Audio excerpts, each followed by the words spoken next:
I saw a post on Facebook from someone looking for ways to earn an extra income. But she said no digital marketing. Yet there she was on a digital platform asking for ways to make money. So clearly she doesn't really understand what digital marketing is. Now my question is, have you ever bought something you saw on social media? That's digital marketing. Someone marketed or advertised that product on a digital platform and you bought it.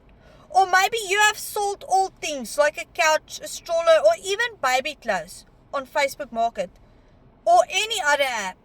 That's digital marketing. And if you don't know me, I'm Brenda. I have 4 e-learning programs that teaches you the strategies on how to use social media the right way to earn up to $900 a day.